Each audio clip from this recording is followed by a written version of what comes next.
As the sun began to set on a late spring day in 1974, there were two weary hikers that were struggling along the Appalachian Trail. And the air was thick with tension and exhaustion as they followed this side trail towards their campsite and their shelter. And little did they know that the next morning would bring a harrowing ordeal that would test their survival skills. And as they approached the shelter, their eyes fell upon this disheveled man who appeared out of place in this rugged wilderness. At this point, Joel Polson's heart raced as he whispered his concerns to his younger hiking partner, Margaret Harrit. But despite their initial apprehension, they were drawn to the mysterious man and welcomed him into the camp. However, little did they know this encounter would lead them down a dangerous path filled with unforeseen dangers and deadly consequences. Welcome back to Mystery Files, everybody. Thank you for joining me in today, and I just wanted to let you know, if you get this video up now to 100 likes, I will be doing 2 stories a week. And why I say 100 likes is because, what do you expect me to do? I got 2 new channels coming out. We got Disturbing Upvotes, and now another new one called Upfront Endings. Upfront Endings is now where I will be telling stories and I will be giving you the conclusion, and then you will have to decide based on that conclusion if you want to watch how we got there. So make sure to find the hidden clue in today's story to be entered into the giveaway, and when you find that clue, put what it is with the timestamp into the comments to be entered. Okay, I'm ready to get into this story. It's a long walk. That's all I'll say, but as of now, let's slip into a mind that's not our own. Let's go.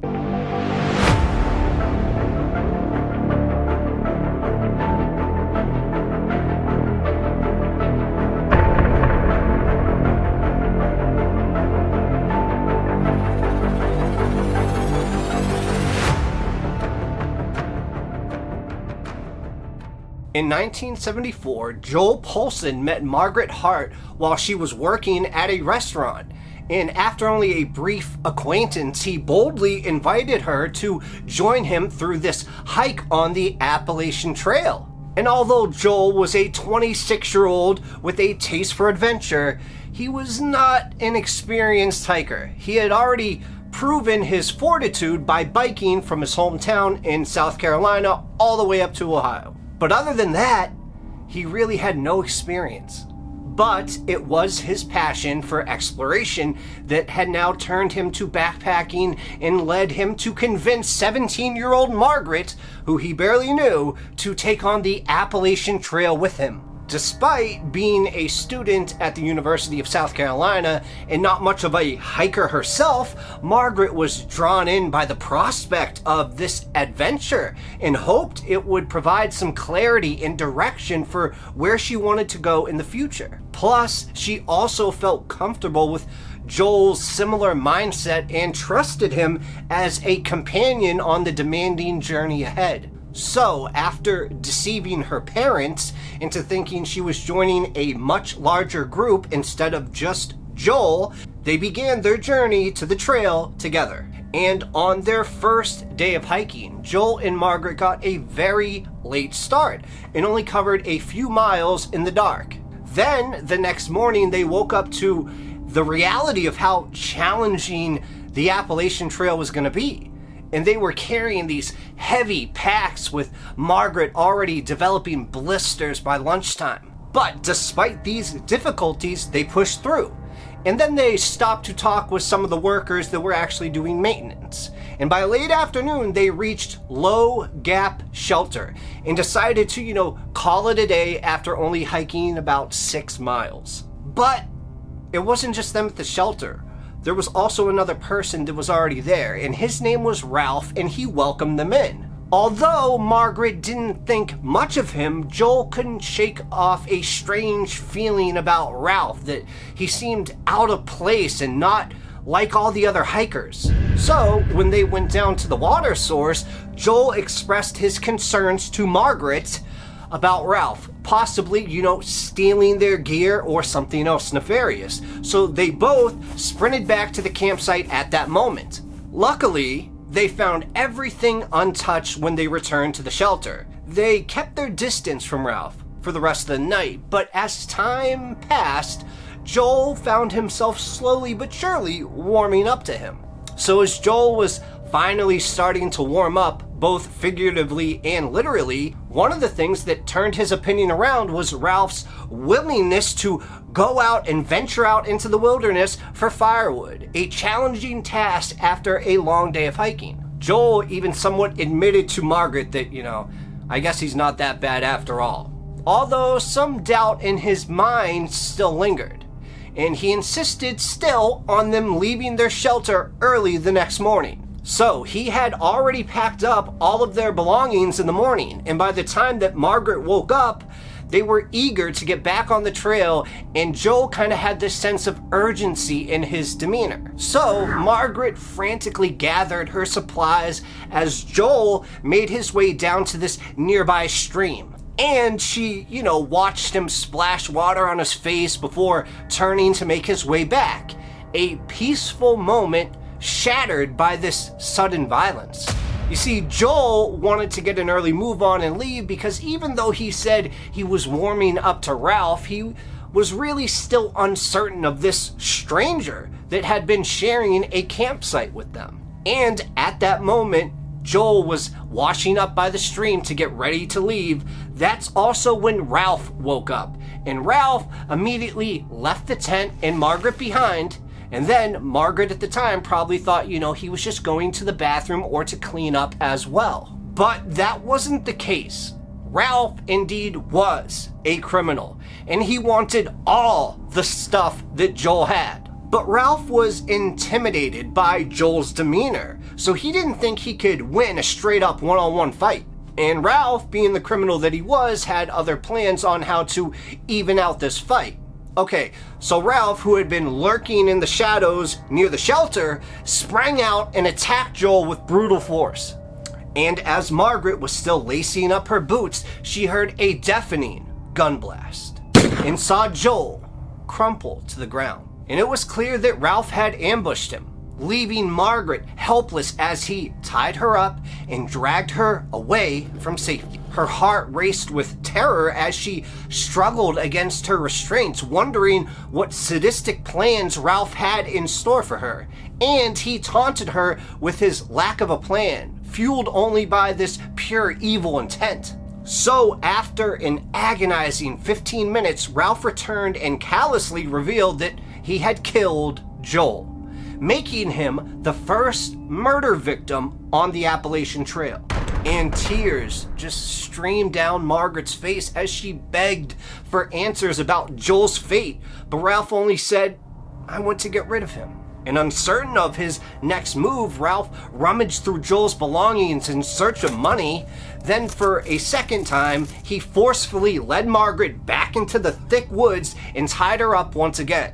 But he assured her that he wouldn't kill her, and instead insisted leaving her bound with provisions and a note at a nearby shelter stating her location. Perhaps he hoped someone would find her.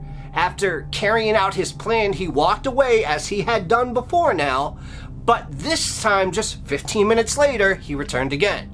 Margaret was convinced he was finally going to end her life, but Ralph surprised her with a confession instead. And that confession was that he revealed that he killed Joel in order to take his gear. Joel was too strong for Ralph to simply overpower and steal from. And additionally, Ralph couldn't bring himself to leave Margaret alone and vulnerable in the woods, knowing she could potentially die if no one found her. So in a strange and twisted compassion, he admitted that he didn't want to kill her and claimed that he had never killed a woman before. Despite Margaret being the only witness to Joel's murder and potentially able to accuse Ralph, he took pity on her in the woods instead. And despite being a psychopathic killer, Ralph didn't harm Margaret and instead gave her a choice. You can stay tied up, or you can hike with me to the next highway where I'll let you go. Margaret then mulled it over for a second, and she chose to go for the hike, with Ralph, a murderer, guiding her from behind. I mean, at that moment, it's kind of a tough decision. Do I stay stuck out here where animals could get to me and I could die, or do I take the chance with him? She decided to take the chance with him. So at the beginning of their trek, Ralph cautioned Margaret not to tell anyone else about their journey, threatening to harm her and any other hikers if she did. This only added to Margaret's fear and doubt about making it out alive. However, despite his initial threats, Ralph showed a twisted sense of compassion by ensuring that Margaret was comfortable on their hike. In fact, Margaret even praised him for being unbelievably kind and making sure she had enough food and rest during their descent. But their teamwork would soon be tested as they encountered trail workers along the way. And as soon as they saw the workers, Margaret's fear just gripped her. She recognized one of them from the previous day when she and Joel had stopped to chat. She was afraid that if he recognized her and figured out that something was wrong, she would die. But luckily, this worker didn't seem to notice or care that she was now hiking with a different man. Maybe it was because, Ralph had Joel's backpack on, or maybe the worker just wasn't very observant. Either way, they all went their separate ways without incident. And during their conversation, Ralph and Margaret learned some valuable information from the workers.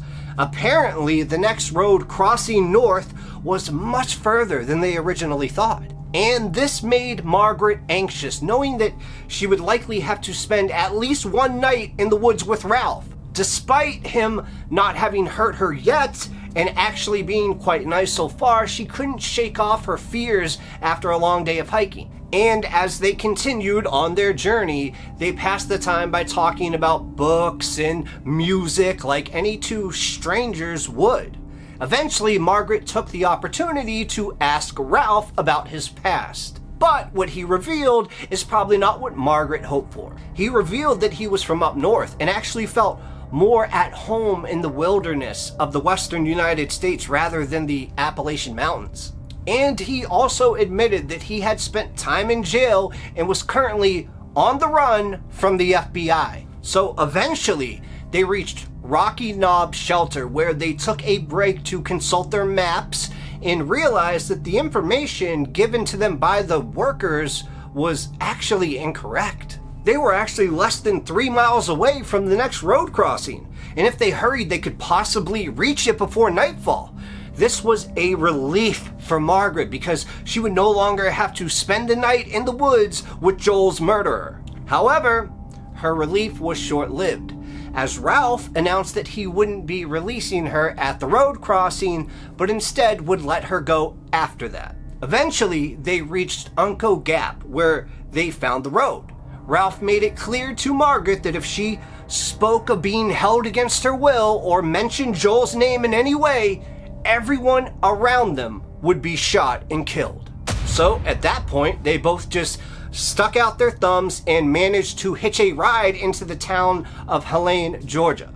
Ralph had stolen Joel's money and traveler's checks, which they used to check into the Chattahoochee motel under fake names.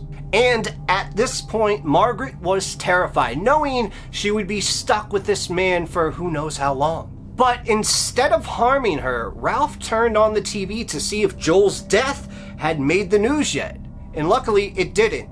So, feeling temporarily safe, they ate some food and Margaret took a shower while Ralph kept a close eye on her. Surprisingly, he didn't touch her or make any advances towards her. Instead, he told her strange things like how he almost gave her the gun during their hike earlier so she'd know that he wouldn't harm her. Their conversation was just as bizarre as before. Ralph had a personal connection to folk singer Arlo Guthrie, and he even shared that quote with her. And he expressed his regret for not being able to meet Margaret under different circumstances and said that if he wasn't caught up in all of this, he could really like her. Has anybody ever heard so far of something like this where the kidnapper falls for the victim? Well, either way, the tone of the conversation took a darker turn when Margaret asked Ralph if he had ever taken somebody's life before. And his response was yes. But he tried to justify it by claiming it was self-defense or during a fight. Margaret may have not felt any comfort from this explanation, but she still managed to fall asleep that night and slept well until the morning. So, after packing up their belongings, Ralph and Margaret stopped for a cup of coffee. And despite his previous insistence, Ralph couldn't bring himself to let Margaret hitchhike back to her home in Columbia, South Carolina, because he had now grown feelings from her. And it was another example of his twisted sense of compassion. He believed it was way too dangerous for Margaret to go out there and travel alone. Instead, they decided to go to a bus station where they could each purchase separate tickets for their journeys. And at that point, they managed to hitch a ride to Cleveland, Georgia, and eventually arrived at the station. This was the first time since Ralph had shot Joel that Margaret felt she might actually make it home alive. And she walked up to the ticket counter and requested a ticket to Columbia, only to be told that there were no direct routes available. And once again, Margaret found herself trapped with Ralph as they hitched another ride to a different bus station. But this time, the route was available, and after purchasing their respective tickets, they still had some time before their departures. During this period, Ralph took the opportunity to walk that line between empathy and threats once more. He actually acknowledged that Margaret would most likely go and tell the police about what happened, but he still allowed her to go free. However, he warned her that if she went immediately to the police and they were waiting for him as he arrived in Atlanta, innocent people would die as a result of her actions. And with Ralph's warning still ringing in her ears, Margaret watched as his bus pulled away and he disappeared into the distance away from her sight. And at this point, physically unharmed, she was now free from his captivity. But fear still gripped her tightly. He had warned her not to call the police right away, and she actually followed his instructions as best as she could. So she boarded a bus to Columbia and arrived late that night.